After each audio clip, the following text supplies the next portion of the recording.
Okay.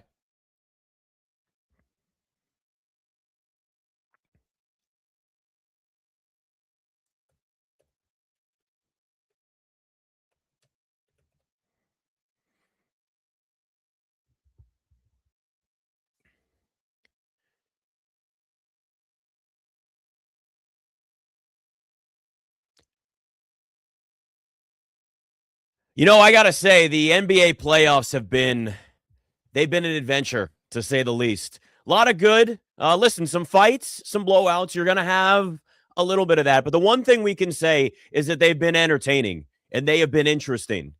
Good or bad, depending on whether your team is in or not, or whatever the case is. I'll take these NBA playoffs. I'm at Nick Ashew on all the various socials, and you can watch us on YouTube as well. It's my YouTube channel because this is how we do things. We just do it on our own. We take the initiative ourselves. One sip of coffee here, hmm as every Saturday morning is. It's a tradition unlike any other. Sipping that coffee, Carlos. It's the only way to go. Nice little sunrise here on the East Coast, depending on where you are. Maybe you got a nice little something going on. It's chilly. It's kind of chilly where I am. I'm outside of DC, and I'm looking. I'm going. Wait a second. No, we just hit May. It's supposed to be the best month of the year. I was having this conversation with somebody the other day, and I'm trying to figure out like what the best month is of the year. I think it depends on where you live. If it's a sports related thing, it feels like October. You got nice crisp fall, but then you hit May, and May's nice for all of us cold weather areas, where especially the winter the East Coast had, where you look around and go, God, we had snow encased in ice for what felt like 6 months. So I'll take even like the upper 50s in the sun. But anyway, nobody cares about that. People do care about what the Lakers did last night. Moving on past the Rockets. And I look, I'm not going to be the guy right now, or I'm at least going to try not to be the guy that does the LeBron Jordan comparison here necessarily, because there's plenty of time for that. Because we had LeBron James earlier this week even kind of talk about it and compare himself to Jordan. And he said what most people are not acknowledging, and that's that they're not the same player. And it's that it's not the same career and it's not the same era. And we like to compare everything like it's exactly the same. But the reality is here that there are a lot of differences from the eras of the NBA and the rules and the business side of things to LeBron's actual game, which is far more of a facilitator than Jordan ever was. They're just different players. There's so much that's different there. But the one thing that I will say, and the one thing that's got to be a part of the story, and it'll be once LeBron James actually retires, it's that his longevity is going to be a massive part of his legacy. The Lakers move on. I know it got a little scary. If you're a Laker fan, beat the Rockets, have that 3-0 series lead. Rockets win a couple of games. Lakers go on. They win this game by 20. LeBron James is 41 years old. You know what he did last night if you didn't watch this game? Or I guess this morning, depending on if you've gone to bed or not, depending on what part of the country you're in. LeBron had 28 points, 8 assists, 7 rebounds, and he played 37 minutes. He's 41 years old. And he's carrying a Lakers team that missed Austin Reeves for half of the series, that has not had Luka, who's now become their number one on this roster. And LeBron James, during the regular season, stepped back and said, no, this isn't my team anymore like it used to be. It's Austin Reeves and it's Luka Doncic. That's where the Lakers started to really win games and find their rhythm as the season went on, is adjusting to the way that everything sort of settled with that role and that pecking order that you have on the Lakers. And look, LeBron during the regular season averaged the lowest points he has his entire career. I mean, we're talking like rookie numbers. The guy's 41 years old.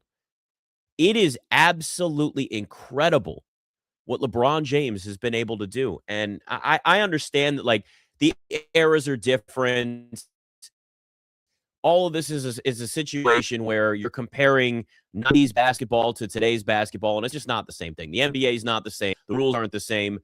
Jordan's Bulls went up against teams that were vastly different than the Warriors team that LeBron had to see. And yeah, we can go and look at LeBron's Heat, all those things. We got plenty of time for the past and looking back on who won what and who played what team and all that. The reality here is that LeBron James is doing something that no one else has ever been able to do. And that's really the biggest part of his legacy. If you want to play the game of like Jordan won 6 titles and didn't lose in the finals, great. LeBron James playing at an elite level into his 40s is the headline of his entire legacy. And if we're talking about best player and we're talking about how great a player is, isn't that part of the point? Not, I know we love to count rings. I'm doing it. See, I'm doing it. I didn't want to do this, and I'm falling into the trap of comparing the two. But see, it is. It's hard, right? Like, it's really difficult to not go down this road. And, the worst part about the whole, like, LeBron Jordan comparisons that we have is, like, what ends up happening is somebody, I mean, listen, myself included, it's not like this is anything new. We all do it. Any basketball fan, any NBA fan, this is going to be part of the conversation. But we end up knocking down one guy to prop up the other, which sucks. I mean, it does, right? Like, it sucks to do that. It sucks to sit there and say, well, Jordan wasn't as efficient as LeBron, which is true. But then we're knocking down something in Jordan's game to prop up LeBron. And it's, in the end, it's impossible for us to not totally fall into this trap. We do it with players when they're drafted. Well, he reminds me of this guy, and okay. And they may end up being nothing like them. In the end, when we look at LeBron James and his career, when it's done, the headline is going to be how long he played at an elite level in this league. He's still dunking on dudes at 41 years old. Jordan wasn't doing that at 41 years old. And yes, I did it again. But it's true. Like, I watched him play for the Wizards. I was there. I was a young lad, but I remember, okay? And I'm telling you, like, it was not the same Jordan that late in his career compared to where LeBron is. And some of it's just natural, God-given, physical gifts. LeBron's a freak. Yes, does he spend millions of dollars to take care of his body every single year? Yeah, but you know what?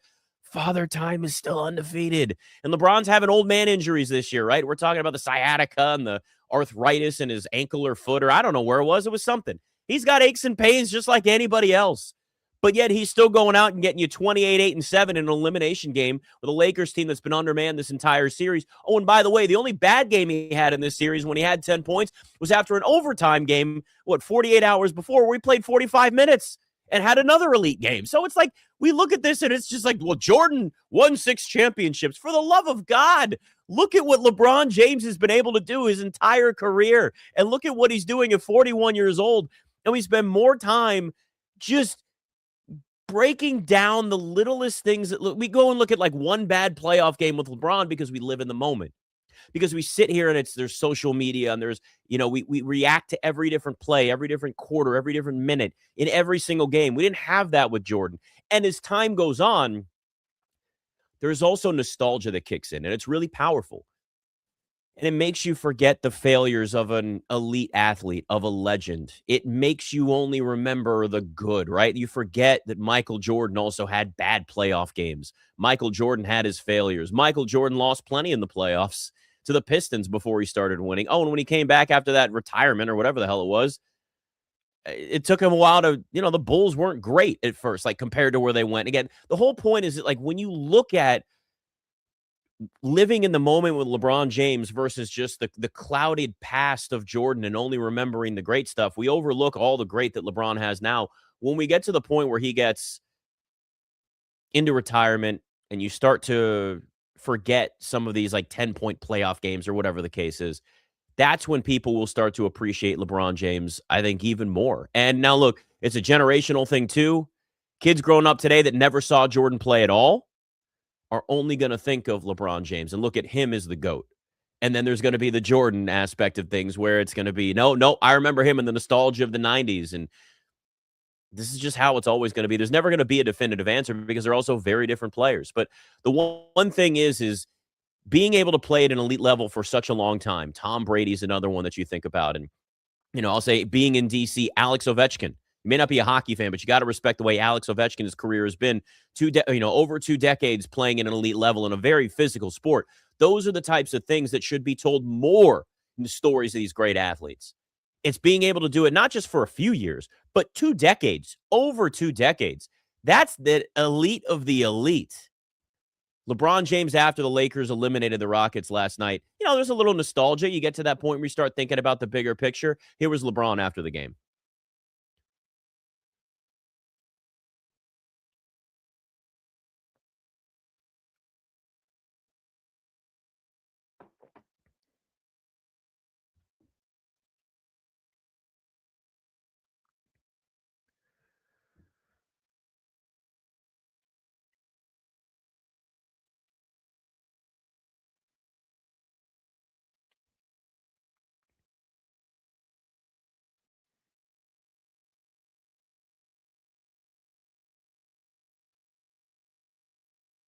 Now, before the show, executive producer Carlos Ortiz was excited and knew what was coming, and he knew that I was going to gush over LeBron. It's not a gushing, though. What it really is just me looking and understanding at this greatness that's in front of us that I think Carlos, a lot of people overlook. So as I baited you just a little bit, here's what I will say. You got to appreciate the longevity of what this dude is doing at 41 years old, man. I'm not like and again, I fell into the trap, Carlos. I understand that. I fall into the trap of Jordan versus LeBron. It's inevitable. We're going to do it. But it's because it's the only way that the fact that LeBron is in the conversation as long as he's been in the conversation with Jordan shows you how great he's been. And JJ Redick even said it last night. He said LeBron has had the greatest career of anybody that's ever played in the NBA. Now, my argument for that would be you win 6 titles, don't lose it all in the NBA Finals. That's a really damn good headline to your career. But let's also look at what LeBron's story is his own unique, great story. And to me, it's the longevity at an elite level while winning championships with multiple teams. That's a huge part of his story, too, in an era where guys don't stay with the same team like they did in the 90s. Yeah, so I think the exact word I used this morning was glazing. Yes. I can't take the glazing of LeBron James. But that being said, even though I will always be a Michael Jordan truther, this has to be, I might be hyperbolic, living in the moment kind of thing here. This might be LeBron's greatest accomplishment in the playoffs, dragging this Lakers team past the first round, albeit without Kevin Durant, who was a massive disappointment for the Rockets with this postseason run. But dude, they're talking about trading him. People are like, "Oh, what about Durant to the Wizards now?" He's gone. God, we're like, "What?" Yeah, he's gone. But like you look at this Lakers team, and they're not full of bums per se. But like you said, they didn't have Austin Reeves for most of this series. They didn't have Luka at all. So you have Marcus Smart, Rui Hachimura, DeAndre Ayton, like in your starting lineup, and LeBron is like saying, "All right, you know what? Put it all on my back at 41 years old." This is more impressive to me than when he dragged that like bum Cavaliers team to the finals, because the East was kind of wide open. Yeah. So it's funny you say that, because as you started talking about this Lakers roster right now, that's the first team that popped in my head is the Boobie Gibson era of the Cavs. Cavs LeBron 1.0. When he dragged that team to 60 wins or whatever it was in the NBA Finals. I know they got whooped against the Spurs, but before he went to the Heat, those were Cavs teams that instantly became playoff teams the minute he got there after his rookie year. LeBron, everywhere he goes, makes everybody around him better. To me, here's the key, Carlos. When you look at what teams look like after LeBron James leaves that team, that tells you how important he was. Even the Heat, when he left the Heat, they only won 37 games that first year. When you look at it, the Cavs, the first time he left to go to the Heat, they had one of the worst losing streaks in NBA history that first season after that. Every single time LeBron James leaves a team, that team is so much worse than where they were before. And it's not always like a massive gutting of the roster. That shows you the importance. That shows you the overall importance of what it is with him. It makes a team better just by inserting him into the roster. Yeah. And the one thing that I will say that LeBron's always going to have over Jordan is the longevity you talked about. Yeah. The way that he's able to perform into his 40s way outclasses anything Jordan or any of these greats. Because we saw Vince Carter hanging by a thread, into his 40s. Vince Carter was a shell of a shell. LeBron is he's still the third option on this team when Luka and Austin Reeves are healthy. So he's still a productive member. I think it's absolutely incredible. I'm here for it. I will not tolerate any LeBron slander. I do think he's the second greatest player in history. That's not a diss. I just happen to think Jordan is better. There's nothing wrong with being number 2 with how many people have come in and out of this league. Remind me, what's your favorite NBA team again? It's the Bulls.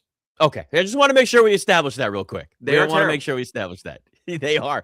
Hey, listen, fresh start for your Bulls, right? Fresh start for your Bulls coming now. Thank God, so there you finally. All right, Carlos.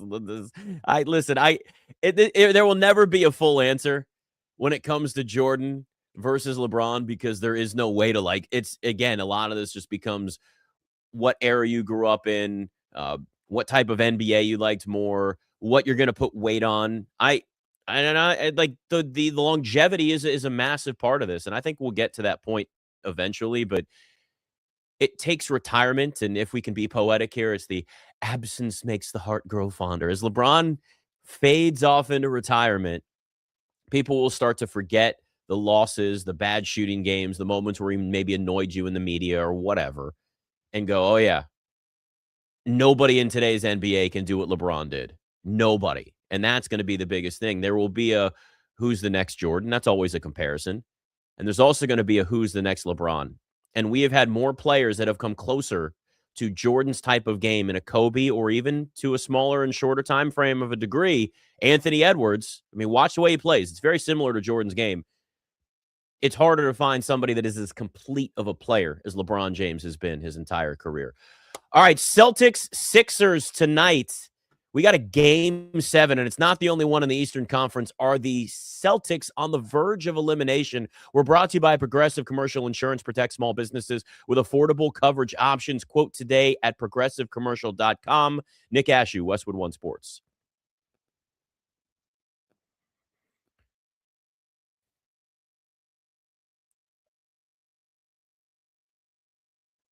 Thank you, sir.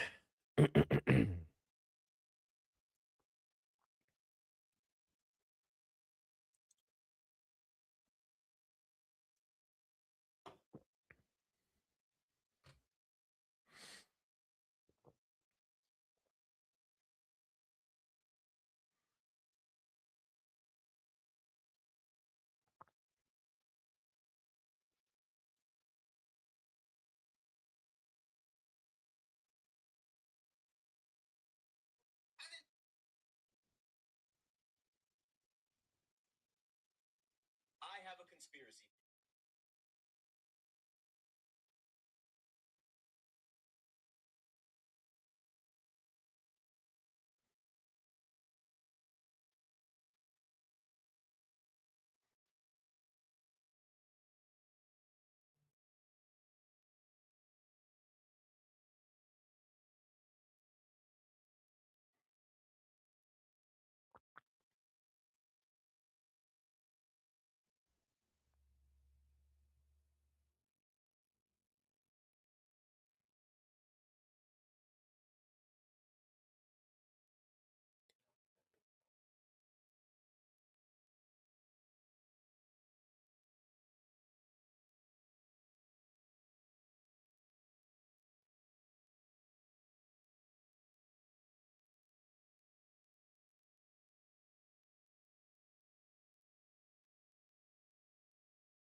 Alrighty.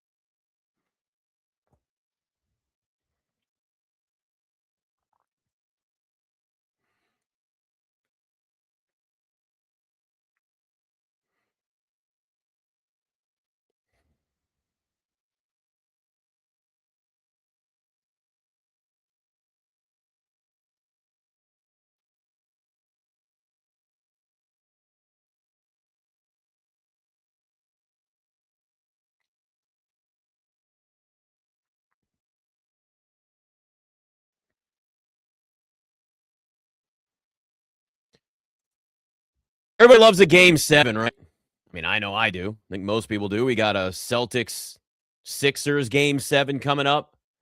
We got another one now with the Cavs Raptors. I think these NBA playoffs have been great. I really do. I think these NBA playoffs have been probably one of the best we've seen in a while. And you're always going to have some level of injuries that are there, right? Like, but it's just, we're not at the point now where there was this stretch where it felt like every year 3 or 4 teams had a player out for some of the playoffs, all of the playoffs, whatever it was. But, you sit and you look at it, and it's just like, you want to have some level of health, some level of consistency that's there so you can really see what teams look like. And the Sixers getting Joel Embiid back has been a massive difference maker for them. I mean, it really, really has. And I think we can figure out now, too, that there is a fatal flaw with the Celtics, and we've seen it before, but it's really rearing its ugly head in these playoffs, and it could be an issue for them, right? Like, if the Celtics can't knock down threes, they are losing games. And if the Celtics don't hit shots consistently against the Sixers, they're going to get knocked out in the first round. And I understand that, like, that sounds really simple and that sounds really basic, but it's the truth. I mean, if you look at where we are now, that has been basically the entire story for the Boston Celtics, is that it's either live by the 3 or it's die by the 3. And if you look at just the series alone, the 3 games that Boston has won, they've shot 42% from three-point range. In the 3 games the Celtics have lost, they've shot under 30% from 3. Like, it's that simple. They're hitting over 40% of their threes, they win games. We saw it in the regular season. They're under 30% from 3, not shooting well from there. That's it. It's done. Like, they don't really, like, they won't abandon the 3. And I mean, I get it. If you're shooting the ball well and your shots are going down, and this is how today's NBA is played a lot. If you have guys that can shoot, you're going to keep doing it, and they do it at a massive volume. Ever since Joe Mazzulla took over as the Celtics head coach, this has been a massive push for them, is shoot threes, shoot more threes. And I get it when it's working, but if you get to a point where, our shot's not falling, we got nothing else, I mean, you got a problem here. And it's funny because if you look literally just last week, even on this show, I mean, my DC shows is different a little bit, but like, the tone was totally different, where it was the Celtics are the best team in the East. Nobody else comes close based on what we saw in the playoffs. And it was the Knicks are going to fall apart. Mike Brown might be out. Why aren't they running the offense through Karl Anthony Towns more? They win games when Karl Anthony Towns is actually, a part of it and a facilitator, and it's not just Jalen Brunson and everybody else. But what we've seen over the last week in the games that the Celtics and the Knicks have both played is evolving and understanding that what you're doing either isn't working or you need to have like a plan B. You need to have another layer, another wrinkle to what you're doing offensively.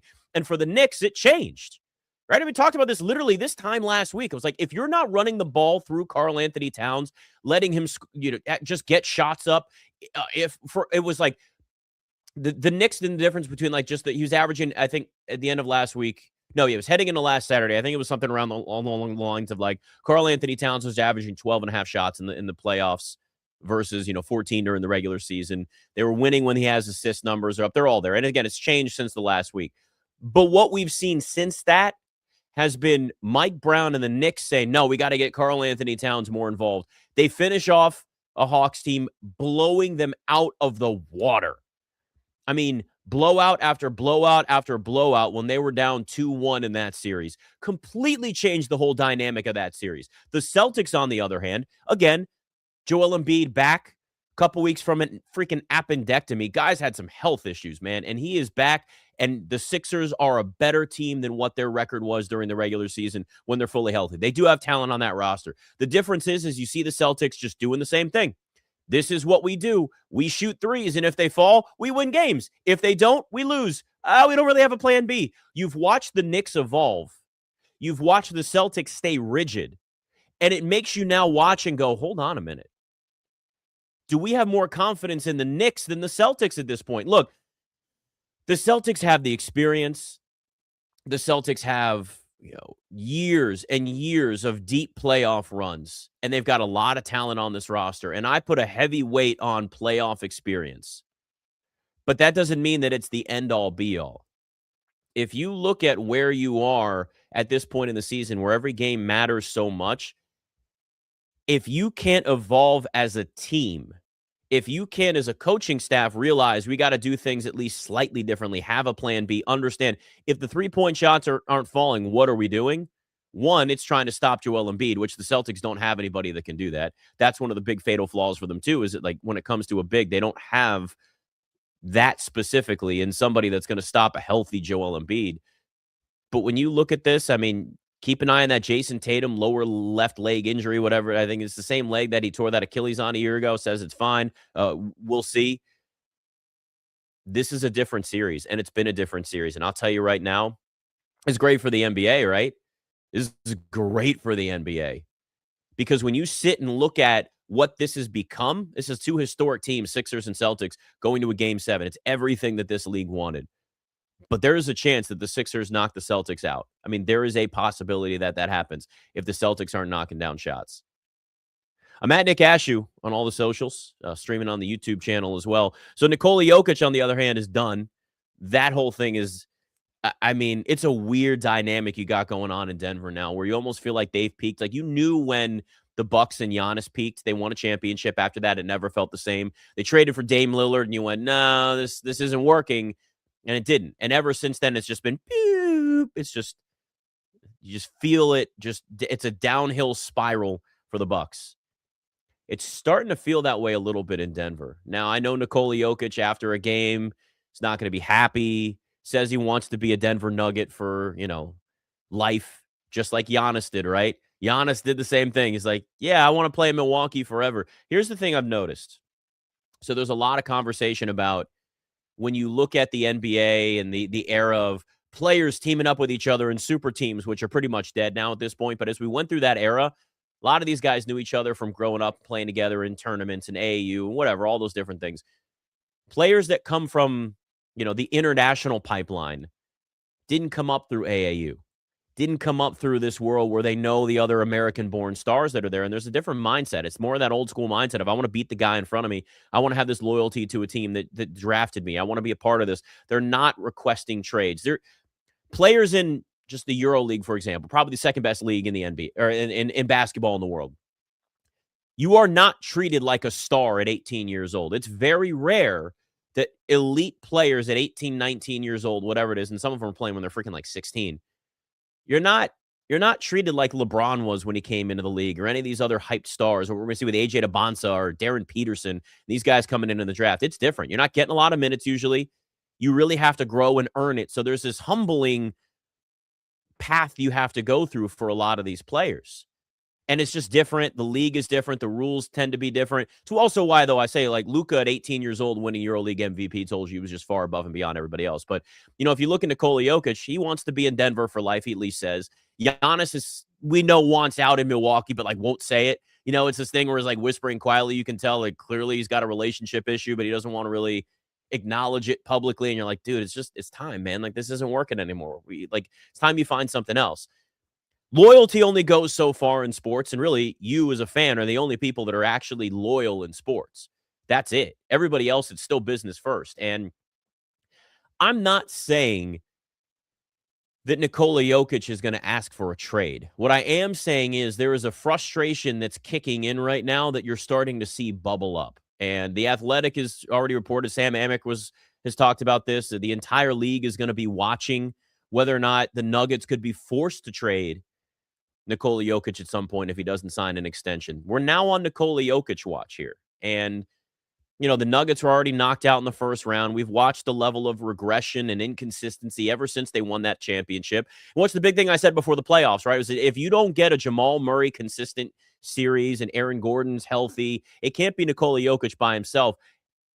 And it was not only Nikola Jokic by himself at times. Sometimes it wasn't even him.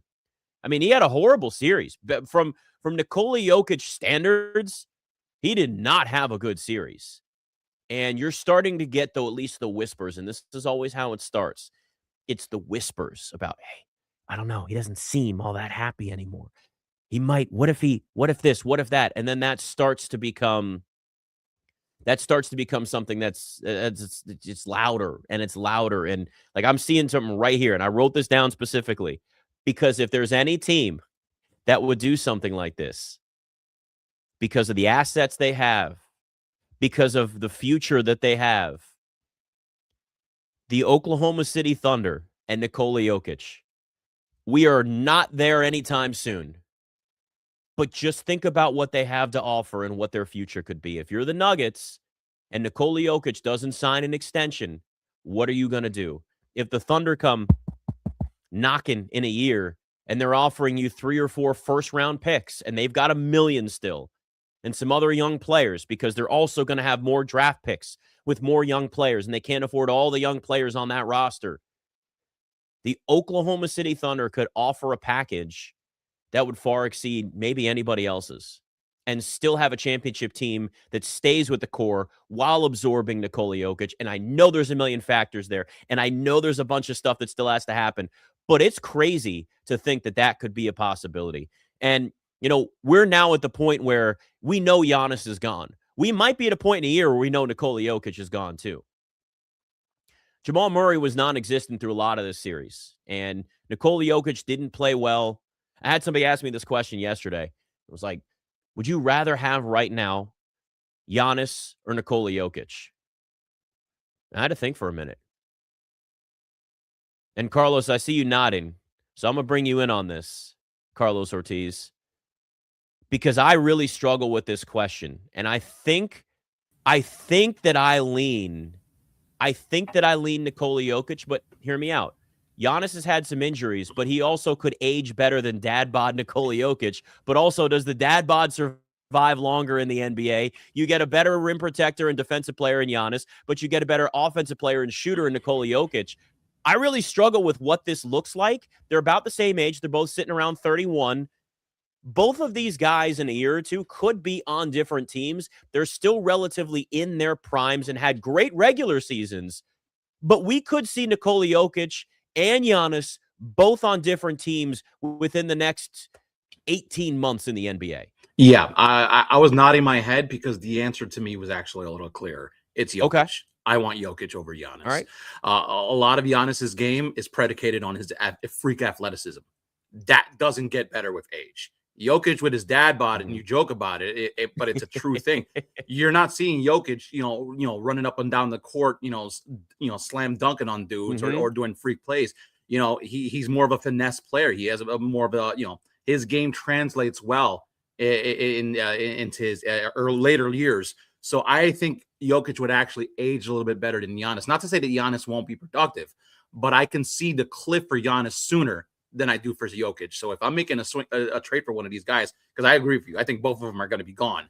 I just don't understand why the noise for Jokic is only starting now, where for Giannis, Shams has been beating that drum for like 7 years with an axe to grind. Couldn't wait to get Giannis out of Milwaukee. Meanwhile, Jokic has been flying under the radar. But Carlos, couldn't you argue though that the Nuggets ceiling was higher than the Bucks for this period of time?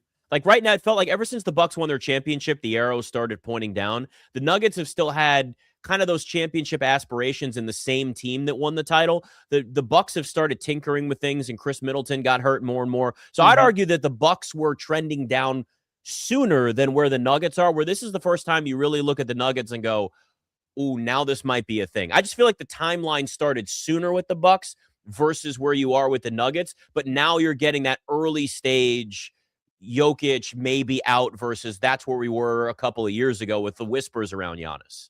Yeah, but the thing is, like, neither roster was exactly loaded with all-stars. I mean, with the Bucks specifically, even when they were peaking, people were trying to get Giannis out of Milwaukee. The noise started a lot earlier with him than it did with Jokic. Although I agree with you, the Bucks started tinkering with things really early. Like, you knew once they won their championship, all right, this might be it for them. With the Nuggets, I felt like once they won their championship too, it was also the chatter didn't start until honestly the last.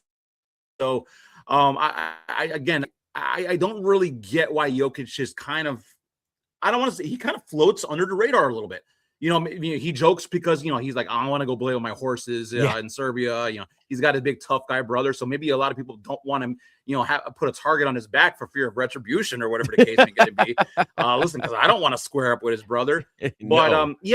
But we should have been having this conversation a while back, because it's not like Denver, outside of Jamal Murray, like who was their solid two, the Robin to the Batman with Denver. Like they had Michael Porter Jr. His back never lived up. They had pieces coming in and out. So it's not like they've ever surrounded Jokic with, all-star talent. It's always been kind of okay guys. The same thing with Giannis in Milwaukee. They've had okay guys. Chris Middleton was slightly better than okay, but it was Chris Middleton. So I don't think either one of these franchises gave, their stars, a plethora of quality all-stars to surround them with. Yeah, much more defined there for you, which I get it. I get the Giannis versus, athleticism versus Jokic and how the bodies will hold up. I mean, look, that's the type of thing you'd have to think about at this point. When you talk about Jokic's brother, I had a conversation with a former I had a conversation with a former Nuggets front office guy a few years ago about a trip that involved going to Serbia with his brothers, and now save it for the book, but man, it was something else. It is what you'd expect partying with Nikola Jokic and the brothers and just what that would be. But yeah, look, I mean, I think this is something to watch. We know where Giannis is. I think there's no question that Giannis is gone, but it's also on the other side of things where you go, at what point does Jokic look around and say, I want to do something different? And I'm telling you, man, the Thunder have the assets to go star chasing if they want. They don't have to, and yet they still could. I mean, it is just I've never seen a team built as well as the Oklahoma City Thunder have been built. Now, the process started going back to like 2007, so you got to have a lot of patience, but that's how they built this thing. So, and listen, some teams, you have that level of success and longevity that's there, but it doesn't last forever. That might be the Pittsburgh Steelers moving forward. Why the Steelers could be headed for a wake-up call. Next, Nick Ashew, Westwood One Sports.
It's really hard to accept your identity sometimes when you're not used to that identity being who you are. What I mean by that is the Pittsburgh Steelers. This is a team headed for a rebuild, and this is a team headed for a wake-up call. And they don't see it coming yet, and it's going to barrel down the tracks and smack them in the face like a runaway freight train. I'm at Nick Cashew on all the socials. We're streaming on YouTube channel as well. Look, the Steelers just refuse to rebuild, and I get it. It's not easy. Rebuilds aren't fun. At being someone that's in D.C., I've seen quite a few of those, and trust me, they're not fun. But at the same time, they're necessary occasionally. Not all the time, but occasionally. And, I look at the Pittsburgh Steelers now, and it's the end of the Mike Tomlin era. And, yeah, I get it. Sometimes a voice or a coach or there's things just end. Things run their course. And it's been a long time since the Steelers won a playoff game. But you hire Mike McCarthy after Mike Tomlin in 19 straight non-losing seasons. That's the best way we can describe it, right? Non-losing seasons. And you expect Mike McCarthy to come in without a quarterback right now because we don't know, and snapping a postseason win drought, and they're not even a playoff team in Pittsburgh. They're not. This is not a playoff team in Pittsburgh. And, I mean, from top to bottom, the Pittsburgh Steelers are degrading right now. I mean, even their field is terrible. It was voted the worst in the NFL. The NFLPA grades. You may not take a lot of stock in those. You should, because that tells you what the organization is like on the inside. They got bad grades, and they didn't want to show their parents, right?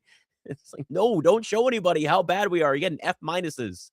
I love that they do that in that, by the way. But look, this is the second straight offseason where the Pittsburgh Steelers are sitting around going, so is Aaron Rodgers going to show up? They gave him this weird non-franchise tag, whatever, like this tender that they gave him that basically, like, you're going to have to get something in return and a 10% raise if he goes somewhere else. Here's why they're protecting themselves. There is a rumor out there now, because of the Bo Nix ankle injury continuing, that he might not be ready for the start of the season or at least camp in Denver. And there are rumors that Aaron Rodgers and Sean Payton might have a little thing right now. And then Aaron Rodgers could look at Denver and go, you know what? That's a damn good team with really good defense. They traded for Jalen Waddle this offseason. That might be a better spot for me. And if Aaron Rodgers were to bolt on the Steelers and go play in Denver, even if it's, one season and then Bo Nix is, and again, I don't know how that would really work because Bo Nix is your starter. And if he's ready by like week 4, even, let's say, what do you do? Bench Aaron Rodgers and get Bo Nix out there? Do you sit him for the entire season? In the end, I don't think that's going to happen. But there's a reason why the Steelers used a tender on a player in his contract to try and get something in return should they lose him, something that's never used. They didn't do that for no reason. It wasn't for fun. It wasn't an experiment. It wasn't like, hey, nobody does this. Let's have some fun with it. No, this was something serious. And if you look at this quarterback situation, by the way, Aaron Rodgers is 42 years old. And again, longevity should be part of the conversation with him, just like LeBron, though he's not at the same level at this point that LeBron is at his. Separate conversation. But what I will say is, if you're the Steelers and Aaron Rodgers walks away, what do you have left? Will Howard? You drafted Drew Aller? Okay. Good luck with that. Look, we saw TJ Watt take us, he's dealing with the lung injury. Wasn't his fault. It's one of the reasons why, acupuncture is one thing. Dry needling, which is what he had when they're just digging that needle into you.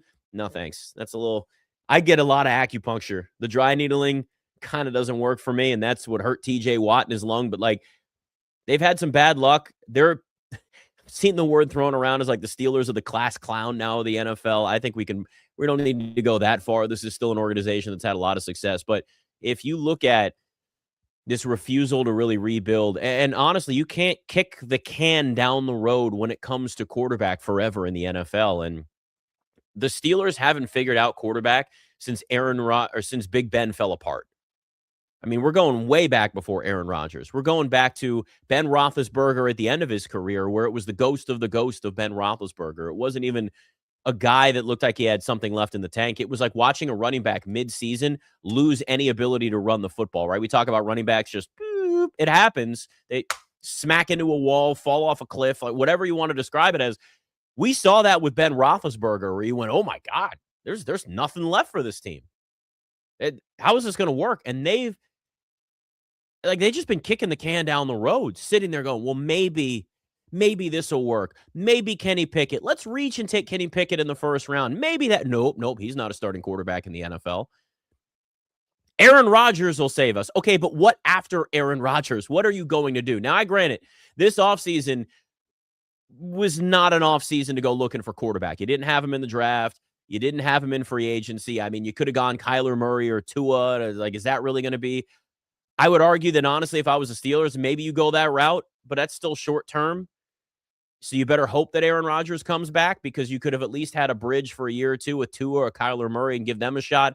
But they've tried Justin Fields, and they've tried Russell Wilson, and they've tried Kenny Pickett, and they've just tried all these random dudes. And it's like, if you start spinning your tires in the mud of quarterback purgatory, it's like NBA purgatory. We're like, we're not a lottery team. We're a play-in team. How long are you going to be a play-in team before you realize, like, you're the Bulls who finally figured it out? It's time to move on from that and gut this damn thing. I see you nodding, Carlos. I know the Bulls finally figured the damn thing out. But if you're the Steelers, you're going to get to that point too, where you might become the Chicago Bulls. This Chicago Bulls, not Jordan's Bulls, where you're looking around going, what happened to our team?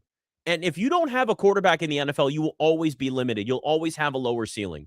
But at some point, you got to have some semblance of a plan. And maybe it's a complete rebuild. It's a complete gut job all the way down. Because listen, Mike McCarthy's the guy following the guy. And if you're a Steelers fan and you're pissed off at Mike Tomlin and the losses in the playoffs, I get it. I understand. And you have every right to. That's frustrating.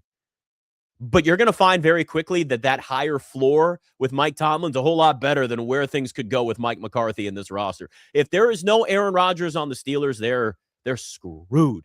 And look at the AFC. The AFC gives them no room in their future right now. I mean, there are a solid 10 teams that you could look at that are potential playoff teams in the AFC.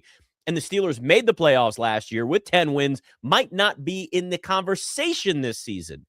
I mean, if you start throwing in teams that had years last year where there could be improvement, the first one is obviously the Bengals. The Bengals healthy, that's a team that's a playoff team. Another one is the Chiefs, though I think there's a chance the Chiefs could miss the playoffs again. I mean, we don't even know what Patrick Mahomes' health is going to look like, and how much have they really done this offseason to tell you that the Chiefs are still the Chiefs that we never count out anymore. That's the AFC. Let's go to the top. I mean, even if Bo Nix is hurt to start the season, Denver has an elite defense. Denver went out and added Jalen Waddle. That's already one of the best teams in the AFC. They're going to be set for years. Same thing with the Patriots. They wanted to address things offensively after defensively the year before. They just went to a Super Bowl. I'd argue the Jags are trending up as long as Liam Cohen and as a head coach, it can continue to get the most out of that team, and specifically Trevor Lawrence. Those are teams that are going to be in that spot probably at the top of the conference for a while. And that's just the beginning of it. There's still, I don't know what it's going to look like post Doug McDermott or Sean McDermott, but I do know that you're at least going to have a quarterback in Buffalo right now where you're going, Josh Allen can still carry this team. That's like the AFC, you keep going down that list, man. It's deeper and deeper and deeper. And there's always one team that makes that jump. Again, the obvious choices are Kansas City getting back to the playoffs, Cincinnati getting back to the playoffs, whatever. But the AFC versus the NFC is very different. In the NFC, you got a lot of wiggle room. You got a lot of teams you're sitting there and you're looking at going, they got a shot in the NFC. They could maybe jump in. They could maybe fall down. Like it's kind of wide open. The AFC, you don't have that luxury. The AFC is it's a loaded conference. The AFC is the Western Conference in the NBA, where it's not just good teams, but it's good teams at the top that are built for dynasties moving forward. I mean, the Patriots could be right back in the Super Bowl again next year. Let's not forget. I mean, Drake May in the regular season was a MVP runner-up. Postseason was a problem, but they went and addressed some of those things. They addressed the offensive line a little, Romeo Dobbs, things like that. Those work out. The offense is better in the playoffs. You add it to that defense. Okay, we know what Denver can be. There's a lot. And it's, you look in the Western Conference of the NBA, we know what the Thunder are going to be. Guess what? Spurs are going to be the similar team moving forward. And that's just at the very top. But those are like elite teams that you're going to have to get through in the West year after year after year. There are teams in the AFC that if you're trying to build a contender, you've got to get through Denver and New England. And I'm still throwing Buffalo in the mix until otherwise. I know the playoffs have been a struggle for them, but at least they've been getting to like AFC championship games. And again, new coach, we'll see what it looks like. It's rough, man. it's a rough go for AFC teams. A lot of good young quarterbacks, which makes it that much more difficult too. When you got a quarterback, you got a high ceiling. When you don't, it's rough. Nick Ashew, Westwood One Sports. Another hour coming up.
Game 7 in the NBA playoffs tonight. You got more coming. You got the Lakers moving on. And we got some good games. We've got a good series.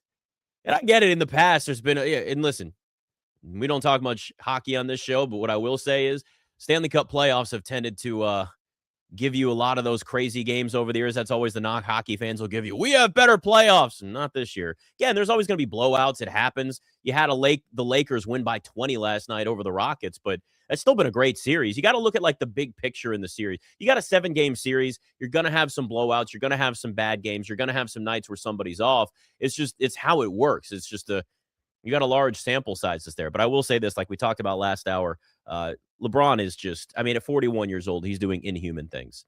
And, I'm sure he's got to ice down a lot more, get some cold plunges in.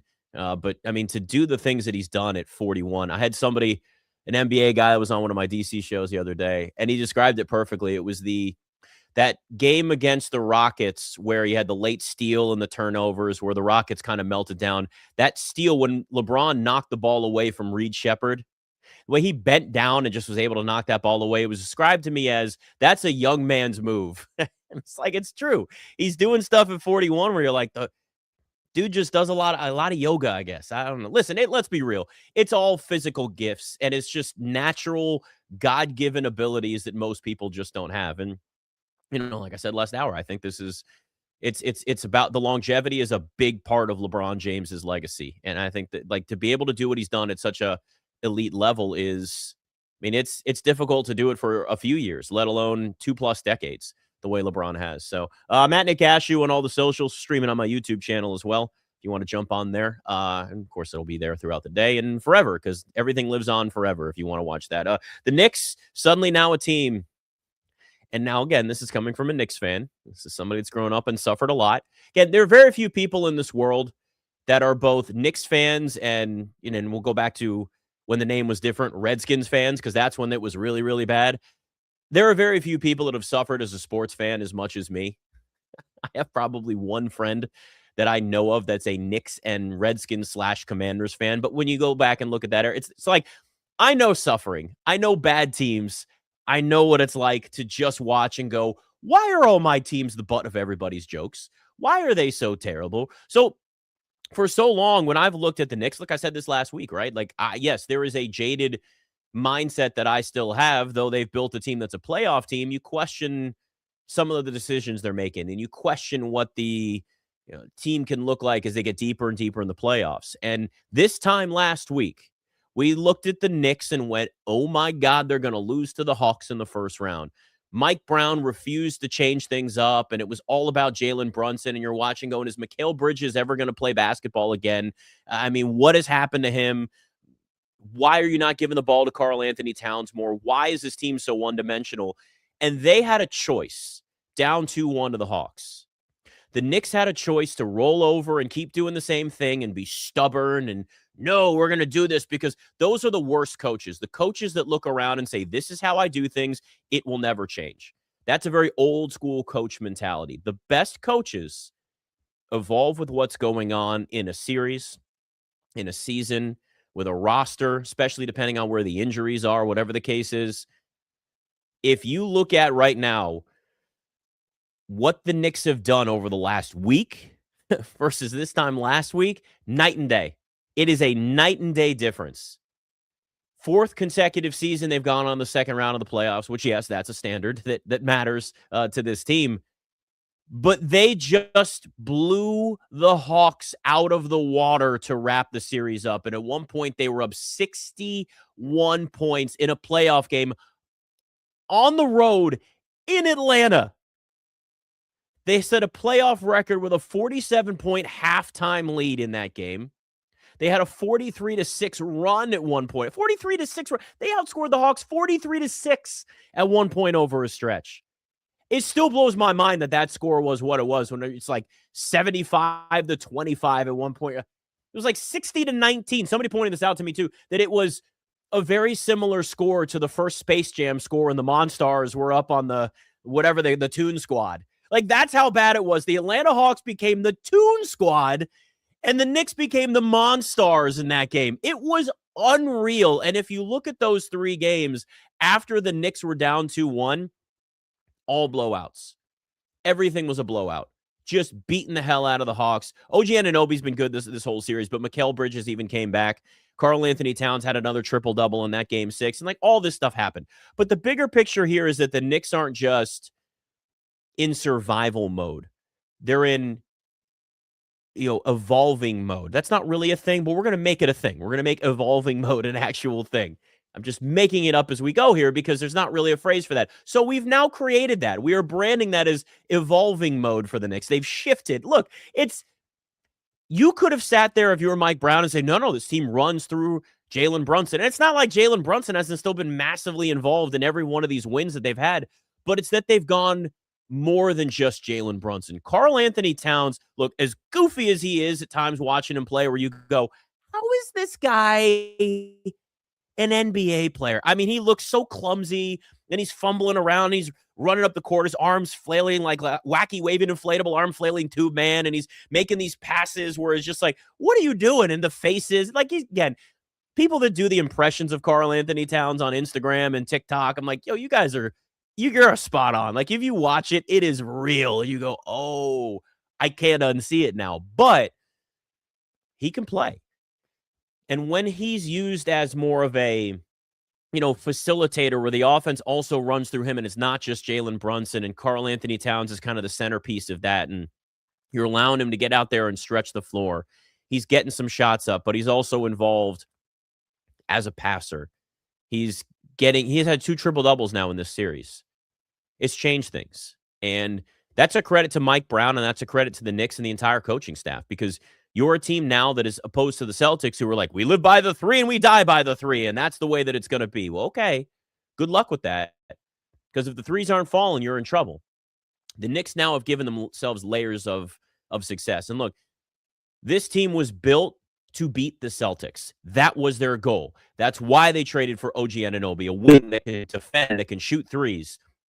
Mikal Bridges, a wing that can also shoot threes, at least allegedly. It's not like we've seen that consistently. But again, he was better at the end of the series.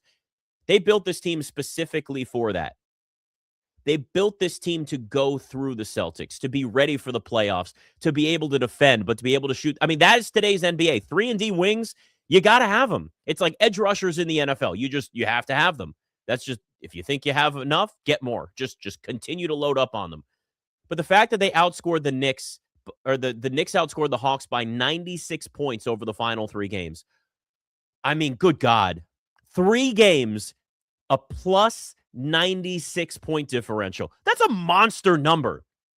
That's a team that figured something out, that looked at the Atlanta Hawks, who were pushing them around, who were suddenly this fun team. Ooh, look at this. Look at these Hawks. Look at CJ McCollum. Is he the bad guy? And he's like, no, man, I'm a dad. I'm not a villain. And I'm telling you, CJ McCollum was in DC for a while. You talk to that guy and you go, yeah, he's not a villain. He's a good dude. He doesn't want to be that guy. But it was like, everybody was trying to turn the Hawks into this. And the Knicks were like, we have a choice. Do we roll over and die, or do we make the Hawks bite the curb? And they made them bite the curb the rest of the series. And it was just a demolition of Atlanta, which makes you now look and go, could the Knicks be better than the Celtics right now?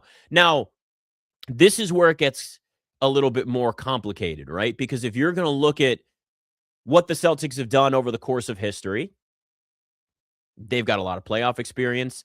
I mean, they got guys that have been in the playoffs since they were 20 years old, right? Like a Jason Tatum. He might have even still been 19 his rookie year. You go all the way back to that team, which also Kyrie Irving was on. Remember when Kyrie Irving was a Celtic? That feels like a million years ago, but that did happen. Yeah, but you look at this team and you go, they're experienced. They've been here so many times, and that matters in the playoffs. That's a major factor, not just to me, like around the league. Like, that is a thing. But you also have this very, very risky strategy of shooting a ton of threes, whether they're falling or not. And I mean, the record is there. The Celtics win games when they shoot over 40% from 3. When they shoot poorly, 30% and under, it is a disaster for them. The Celtics haven't evolved. They're in a game 7 tonight against the Sixers. The Knicks did evolve. They won 3 straight games, a plus 96-point differential over those final 3 games, and they win the series, and they push the Hawks aside like a little brother, and they move forward. I mean, that's the difference. That's what we're talking about here.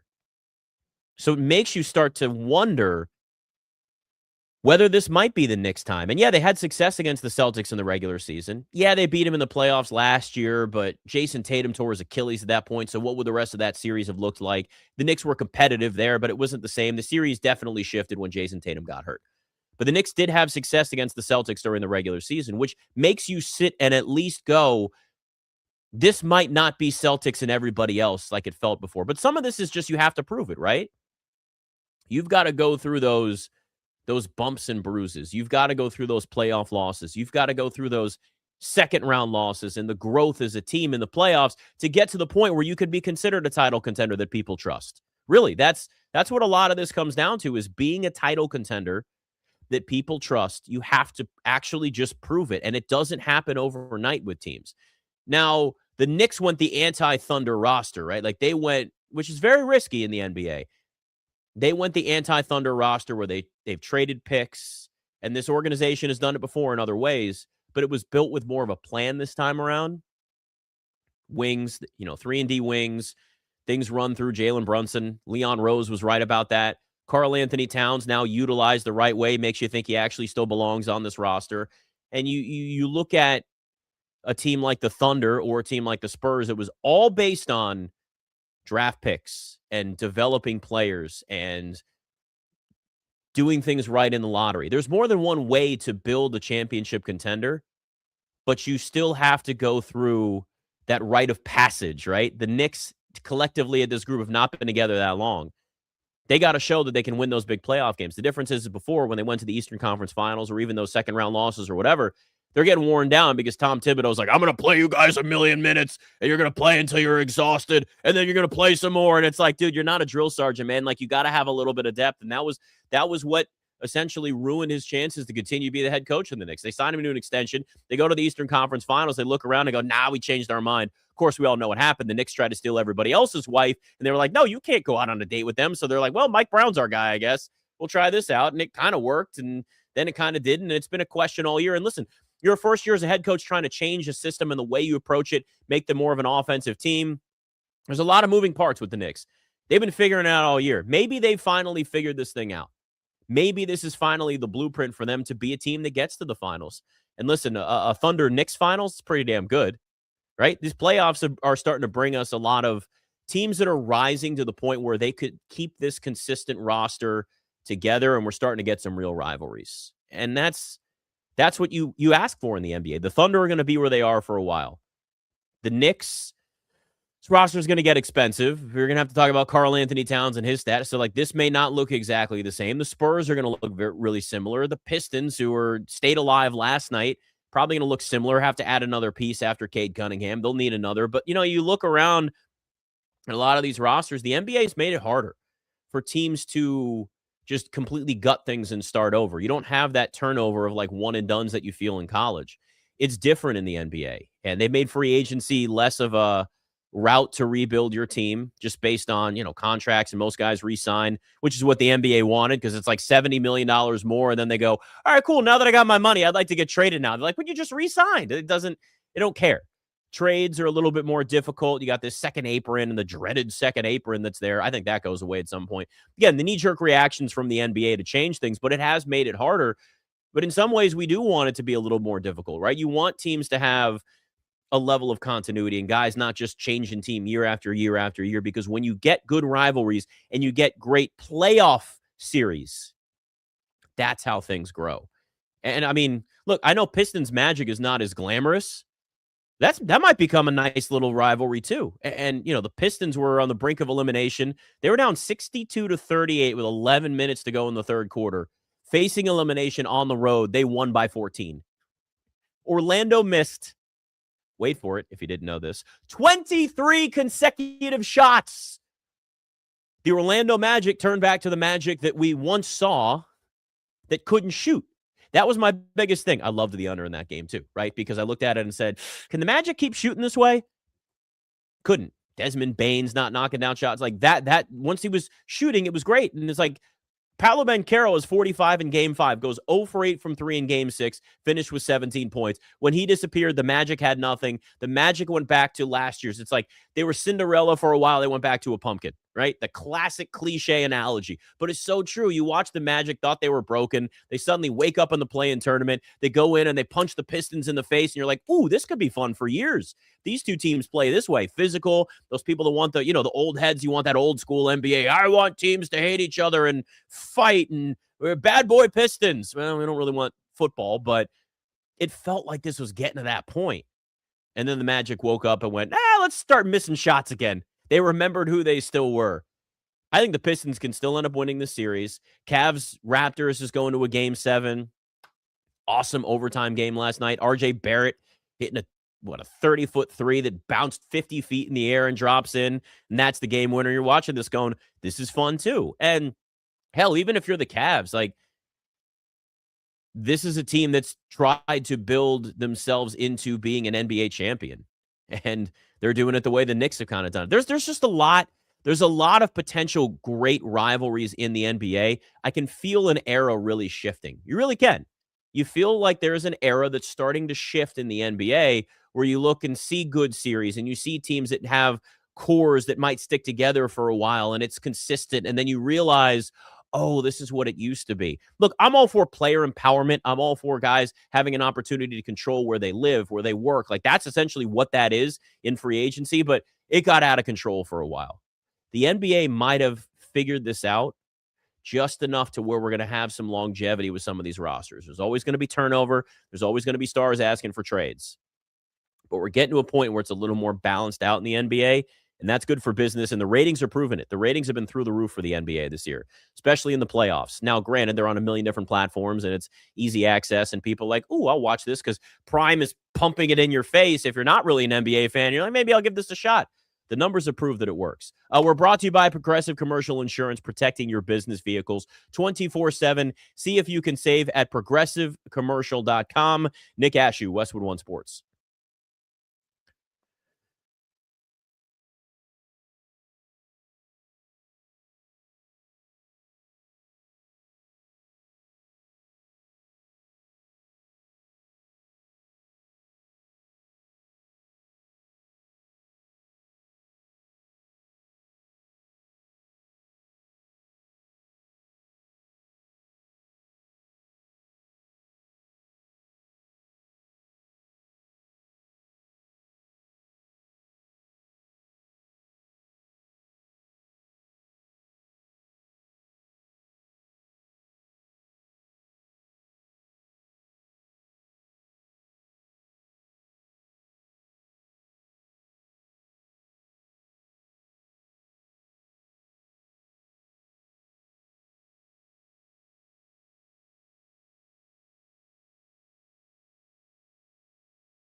Listen, there's more than one way to build a winner in the NFL, in the NBA. In any sport.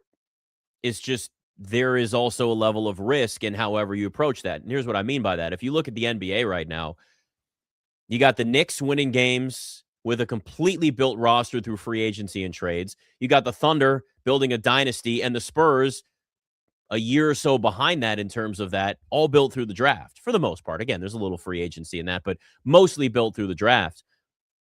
There's another team that's facing a game 7 that's got that win now mentality, and that's the Cavs. I mean, that game last night, Cavs Raptors, was fantastic. And look, I know they're not the most glamorous franchises in the NBA, although in Toronto, man, they love the Raptors. And but the Cavs without LeBron is not looked at as a team that's as, they're not in the spotlight as much, but they got a lot of talent on that roster. The thing is they've got the highest paid roster in the NBA, and they could lose in the first round. And there was a lot of expectations about this team. If they're going to spend money, are you going to go out and actually win playoff games? Are you going to get past the second round? The Cavs have been in that spot where they've been sitting there bumping their head against this wall, and they just can't get through the second round of the playoffs. And I will argue that trading for James Harden, who is notoriously terrible in the playoffs, might not have been the way to help get you over that hump.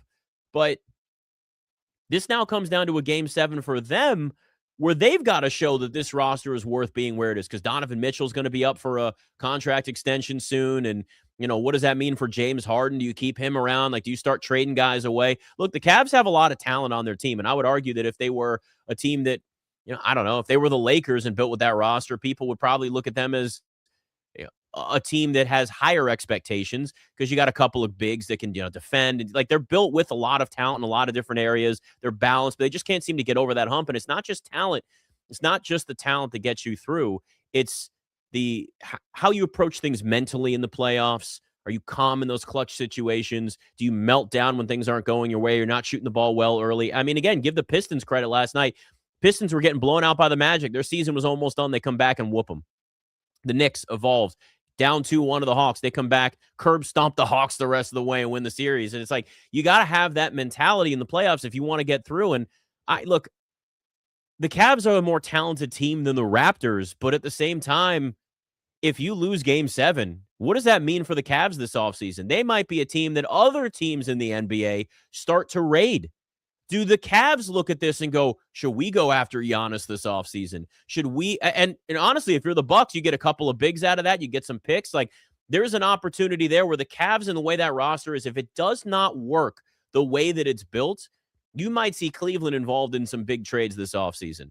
Are they trying to go after some names that are available? Do the Warriors, call the Cavs up and say, we'll take a couple of those guys off your hand so they can prolong the Steph Curry era, though we don't even know if Steve Kerr is going to be back. I mean, there's a lot of situations there that could show massive, massive change for the Cavs, where they might not have a direct effect on the playoffs this year, but they could have an effect on the playoffs moving forward if their roster gets raided. And like, Harden's been fine for them in the regular season, fine. The playoffs, it's always up or down for him, but it's also that way with Donovan Mitchell. Donovan Mitchell's had bad playoff games too. This team can't get past the second round. And there's a certain point where it doesn't matter what your team's history is or what market you're in or whatever the case is. If you've got a roster that's expensive and it doesn't live up to the expectations or the price, changes are going to happen. And there's far more expectations on the Cavs after that loss last night than you're going to have on the Raptors as that goes to a game 7. But again, multiple game 7s in the East. I mean, this is what we want. And look, the Cavs built one way, the Thunder built another. Again, I look at the Thunder and say this is a team that is built for a dynasty that could plow through the Western Conference part of the playoffs. Maybe just plow through the playoffs in general. The Spurs, you get them in the Western Conference Finals, which I think is a very, that's a likelihood that that's going to be the case. But again, the Spurs have to go through those second-round losses. There's a chance that happens. So, you still have a lot to question in the West. But the one thing you know about the Thunder is this could be a historic dynasty. And they've got the ability to build this thing up. They've got the ability to keep going forward and adding to it. They got a ton of draft picks, which also tells you that they could make some moves. Or again, I throw Jokic around only as like a half joke. What if Nikola Jokic wants out of Denver in a year? What if he doesn't want to sign an extension and wants to hit free agency, and the Nuggets are like, well, we got to do something? The Thunder have so many picks still moving forward and young guys on this roster. They could put together a package, a Godfather offer that the Nuggets would say, well, we could lose Jokic for nothing. or we help this thing rebuild a little faster. And that's the direction that they go, and they trade him to the Thunder. And then the Thunder still have young guys, and then they have Jokic, and then they have Chet Holmgren, and then they just have this roster where you're looking around going, you got everything. Everything. And you can do it for a decade. I mean, that's really where they are. The one issue the Thunder would have, it's not even a basketball. Well, like it is, but it's not. If they become the next dynasty of the NBA, and we're talking about the next 5, 6, 7, 8 years, Thunder are the favorites, Thunder are the favorites, Thunder are the favorites. They're kind of boring, aren't they? Like, that's the one thing. The Warriors, peak Warriors was fun. I mean, love them or hate them. And I never really understood why people hated the Warriors. You kind of look and go, what is there? Like, what is there to hate about them before Kevin Durant? I understand the Kevin Durant and then you're pissed off or jealous or whatever. Again, it's jealousy. All right, let's be honest. Everybody had opportunity in 2016 with the cap and the money and all that. And they're like, well, Kevin Durant wants to play for us. And why would we say? Nobody says no to that. But the Warriors won titles with homegrown talent before Durant and after Durant. But, that was a fun dynasty. That changed the league. Steph Curry evolved the league just by himself with the way that he played. And other teams thought they could do the same. And, the Celtics are still trying to do that. Win, live or die by the three. You win, you lose. Like, it's going to be by a 3-ball. That's what it's going to be. But I just don't know about, like, the watchability of the Thunder. And, yeah, they don't care, and they shouldn't care. You build a team that wins. You want to win games. However you win, that's all that matters. I get it. The Thunder are starting to remind me of the Duncan Spurs. They weren't fun. Those finals weren't great. I mean, I want to say it was the 2000, whatever it was when it was Pistons Spurs in the finals years ago. It was an ugly series. It was boring. The ratings were terrible. And look, the NBA cares about that. Again, they're not going to call up the Thunder and be like, hey, so we're going to need you to get some more exciting players on that roster. We're going to need you to play more like the Warriors. That you can't do that, but it is something that, like, every sport is entertainment first. There's a reason why rules have changed in leagues that are based on offense and scoring, and baseball sped up their game and all of that. That exists because you want people to watch the games so you can put out fun press releases that are like, everybody's watching our games. Look at our ratings. See, that's why we went to Prime, and that's why we went to Peacock, and that's why they do it. That's why the NBA wants to do this. But this isn't high school. It's not just for the love of the game. I'm sorry. I know you purists of any sport want that. It's going to be about entertainment first. That's how this is built. There's a reason why the NBA created the NBA Cup. If it was just about basketball, they wouldn't care about whether you were watching a game in the middle of November. But they care, and they wanted to add artificial meaning to it. That's it. That's what they did. And leagues create rules to make it entertaining for you. Now, not everybody finds the same things entertaining, but that's literally the world we live in, and it's always going to be it, right? Some people only are on TikTok. Some people want to get their stuff on Instagram, and other people are on YouTube, and other people are watching traditional cable. We are spread out, and it's always going to be this way.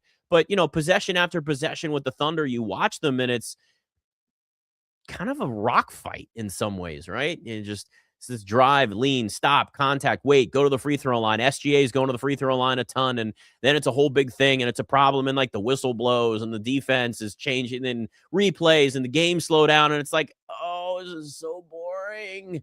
And it can be. And look, I love basketball. I love the NBA, but you start getting distracted. You start picking up your phone, and you're like, this is scrolling through social media. It happens.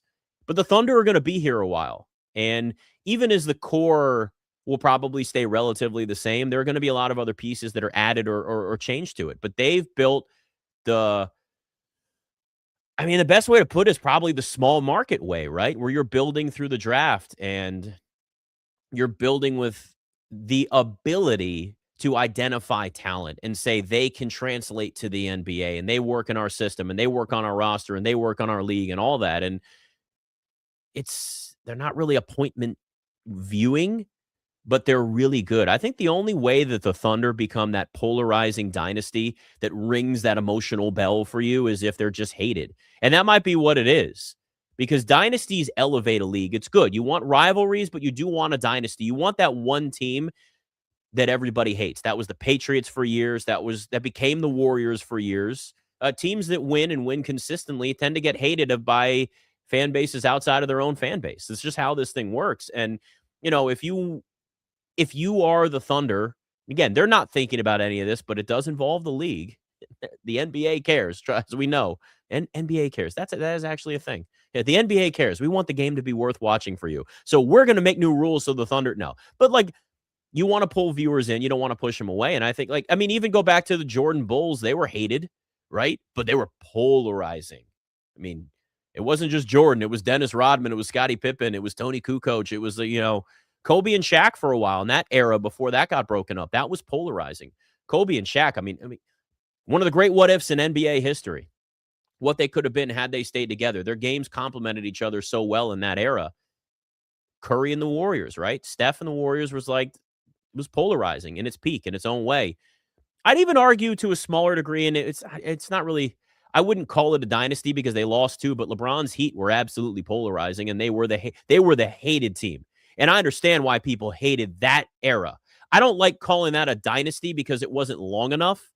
And yeah, they won 2 titles, but they also were sandwiched in with a couple of losses in the finals on either end. And it's like, do we really call that a dynasty? I wouldn't, but I'd say that kind of is it's dynasty adjacent. We'll call it that. But they were hated. And now everybody understands why they were hated. Like Jordan's Bulls, that was really a homegrown team. Kobe and Shaq was free agency, and that was a different era, though. You didn't have guys doing what Shaq did as much, and Kobe was drafted. The Warriors, homegrown. LeBron's Heat, that was the beginning of the player empowerment era, asking for trades and free agency and moving and controlling your destiny, and everybody hated that team. But they were polarizing. I just don't know what the Thunder have other than maybe becoming the villains. And maybe that's it. And the only way they become villains are really just a level of jealousy, right? I wish my team was the Thunder. I wish my team had their success. Screw them. I want to see them lose. All right. I mean, it works. There's nobody that's hated on that roster, really. Now, the Spurs hate the Thunder and the Thunder hate the Spurs. Chet Holmgren and Victor Wembanyama don't like each other. That is a thing. And that makes for great rivalries and it makes for great games. But they don't really have that in them right now.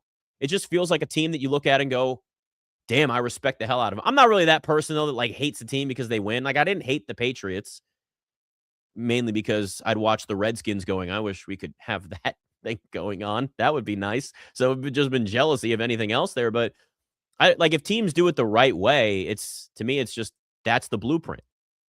I'm in DC. The Wizards are building through that same type of blueprint. They have connections to that Thunder front office. The Spurs have built that way. It's, again, some of it's lottery luck, and that changes things. And, but that's how teams build in the NBA and have that sense of longevity. Players have been there for a while. You got to be able to afford that roster, but you keep winning playoff games, you're going to make more money. The team can afford some of those things, going to that second apron, dealing with all that salary cap stuff that you might find boring, but it's a part of the game.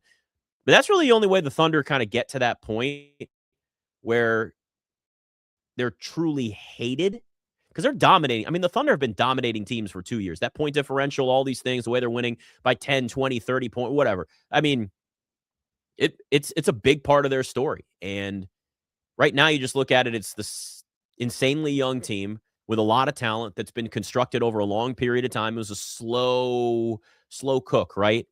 This wasn't a steak. They didn't sear this thing quick like the Knicks did. Let's build this up real fast and get it on the plate. No, man, this was low and slow. This was a 18-hour brisket, low and slow smoke. This took a long time. We're going back to the Rashard Lewis trade of 2007 and how that springboarded this entire rebuild and all these draft picks and all these assets they have, but it could be around for a while. Now, if the Thunder have all those assets and they trade for Nikola Jokic, you'll probably hate them. And I get it. And maybe that helps it. That helps the league. You got some star power there in Nikola Jokic. Because Shai Gilgeous-Alexander is going to win another MVP, and you're going to still sit there and say, who? Right? The casual NBA fan doesn't recognize who he is. That's maybe not great, but that's the reality of where it is. The Thunder have to be hated for them to be that polarizing team. But if you start getting Thunder, Spurs rivalries, and it starts in the Western Conference Finals this year and moves forward, it's great for the league.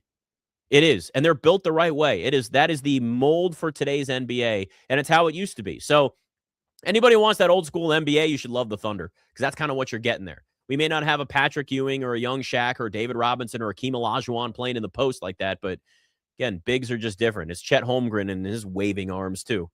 He's actually more of a wacky waving inflatable arm flailing tube man, if we're being honest. He's between him and Victor Wembanyama, you're are they supposed to be 6'5" and they were just stretched out to 7 feet? It just doesn't make any sense. You look at it, it's went on ChatGPT and was make me look 7 feet tall, and it just stretches you out, and you're that's Chet Holmgren and Victor Wembanyama. This doesn't look right. I think we need to work on this photo a little bit here. Yeah, it's going to be It's going to be a rivalry between those two teams. Just now all I can picture is just yelling at ChatGPT. Stop making them look so unproportionate. Anyway, Nick Ashew, Westwood One Sports.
It's not just the rivalries that are new in the NBA, but it's also what we're kind of getting that could be rekindling old ones. I mean, when you look at Sixers Celtics tonight, I mean, that used to be a thing back in the 80s, right? I mean, that was a massive rivalry back then. I mean, Rob Somerville in the YouTube comments here talking about hasn't seen a good battle between the Celtics and Sixers since the 80s. And yeah, the Sixers, I don't think have won a playoff series against the Celtics since like 1982, because I think that's what the number is, if I'm correct. I mean, it's been a long, long time since we've had that. So you get a little of this like rekindling of old rivalries. You get some new stuff like Thunder Spurs potentially, and the NBA is in a good place there. And again, I don't have a problem with players wanting a level of like player movement control and somewhat like you get drafted, you get traded. You don't get a lot of chances to choose where you work, where you live. Like that stuff does matter, but it just got out of control in the NBA and it just watered down everything else. It's why transfer portal, NIL, one and dones, and all these different things. I mean, one and done doesn't happen in college football, but it happens in college basketball. And it's watered down rivalries to a point in college basketball too, where they don't have the same. I mean, you have so much history that alumni and fans are still going to care, but you do, and especially in college basketball, it's tougher when the best players on Duke, UNC are gone after a year. College football, you still have them. Guys are staying 3 years, so you don't really have that loss of a rivalry of Michigan, Ohio State, or whatever. But, you get to this point where you want, like, rivalries are what makes sports so great. You want to see players care about the game as much as you do, right? Yeah, nobody's as loyal in sports as you, the fan. I mean, that's what it comes down to. But, there's a certain point where you just don't want to see it watered down. And I think that's the one thing to, kind of look at the NBA right now and say it's right on the cusp if it gets right. And you're going to have stars are always going to ask for trades. This is always going to be the case. Giannis is gone. Jokic might be gone in a year. But I mean, these guys have put in a decade with their team. I think it's okay if somebody wants a change of scenery. We villainize that so much. It's like when, again, you don't want to see guys transferring year after year after year in college football. But if a guy, an 18-year-old kid goes to a program and looks around like Ron Burgundy in the bear cage and goes, I immediately regret this decision. I mean, sometimes it's not what you think it is. You can get a job and you realize it's not what you thought it was. They sold you lies, right? Like it happens. It happens to everybody. So there's limits to everything, right? There's extremes to everything. But when you get to a point where you at least have a level of balance, I think the NBA is kind of getting to that point. It could change, but I think the NBA is getting to some level of a balance there that it could. You just have to understand, like, sometimes situation changes. Sometimes situation's not the right thing. I mean, hell, look at Anthony Richardson. I'm not saying Anthony Richardson could have ever been a franchise quarterback. I'm not saying he ever could be. The clock might be ticking and it's just too much. But he never had enough experience to be somebody that was looked at as a starter right away. And the fact that the Colts drafted him and started him, and he only played a few games before he got hurt his rookie year, but he kind of saw flashes and thought, well, maybe. And you just watch him going, he's too raw. It doesn't mean that Anthony Richardson, had he been drafted in the second round or even late first round and sat for a year or two, couldn't have been a very good quarterback. But they didn't pick up his option. The Colts didn't. They knew they were trying to trade him anyway. So this has already been a thing. He never had a chance to succeed with the Colts. He's a 4th overall pick, limited college starting experience, limited high school experience. I mean, Anthony Richardson is the definition of project quarterback. The physical gifts are there. The experience isn't there. And you sit and watch this going, what are we doing? It's the idea that because you draft a quarterback in the first round, you must start right away, must start early. No. If you like the kid and you think he's got talent, you also need to recognize that he might not be ready. Some quarterbacks are ready right away. Some aren't. And that's really, like, if you're a young quarterback, your situation dictates so much of the success of your future. And Anthony Richardson really didn't have an opportunity to ever grow and learn. And we live in this world now in the NFL where, and I get it, right? You have that rookie scale contract and these quarterback deals get so expensive. I get it. You're building around them, but how often has that really worked? Like, we really need to look back on this. It's like super teams in the NBA. Oh, yeah, let's build a super team and get stars and bring them all together. When has it really worked? I mean, honestly, you got 2 titles out of LeBron's Heat, but they also lost 2 finals. You could argue the Celtics, when they traded for Ray Allen and Kevin Garnett, they won 1 title. It never worked with the Suns, never worked with the Nets. They maybe could have if everybody stayed healthy with James Harden and Kyrie Irving and Kevin Durant, but that never worked. And go down the list. I mean, we've seen so many teams try and do it. It's the same thing with rushing quarterbacks out there and the whole idea of let's just build around them. Maybe, but you had it with Patrick Mahomes. They won a Super Bowl, but it wasn't like they went out and then built around him. Think about Patrick Mahomes. You had a great team already in place, and then they drafted him by trading up. He sat the entire season behind Alex Smith and then was the starter, MVP, won a Super Bowl right away the next year. That may be just an extreme case, but people really started talking about this when Russell Wilson was with Seattle, right? They won that Super Bowl early, and it was a question of, I'll never forget it too. It was, is Russell Wilson worth $100 million with his contract? Like, that's what we were talking about. $100 million was as far as it went. But, right, he had all that talent around him, the Legion of Boom, and you're going, oh, maybe this is the formula, because quarterback contracts are getting expensive, and they only got more expensive. But really, it doesn't work the way everybody seems to think that this is going to work, right? Just like living by the 3 and dying by the 3 in the NBA. How's that working out for the Celtics? Been a rough go recently, huh? Warriors did it, and it was a little bit different. Quarterbacks do need time to develop. And I get it. There are some people that will have the argument of, well, if you have them on the sidelines and they're not actually getting game experience. You're also, if you're not ready, like a lot of these quarterbacks, you're also developing bad habits if you're thrown out there and your confidence is shattered because you're going, oh, wow, this is way different than college. And they're just not ready, and they're not making the right decisions, and they're not reading defenses the same way, because those linebackers you could outrun in college, well, there was maybe one on the other side of the field that could run a 4.5 40 or something, and now they're all doing it in the NFL, and you're going, oh, wow, everybody's faster.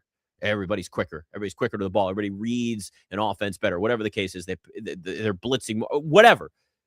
Anthony Richardson was never ready, and there's a lot of quarterbacks that just aren't ready. Ty Simpson was a stupid-ass pick for the Rams, but you know what happened? They drafted a guy that they said, we're going to sit, and we're going to let him learn. So for Ty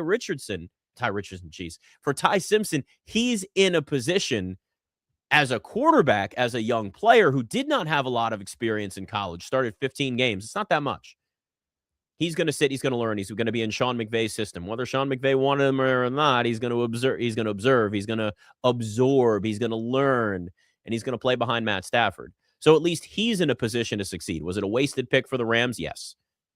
We've done that enough. We got plenty of time for that. But that's a spot where you're drafting a quarterback in the first round and he's not going to start. And maybe it's 2 years. I mean, I don't know, unless Matt Stafford said this is my last year and we just don't know it.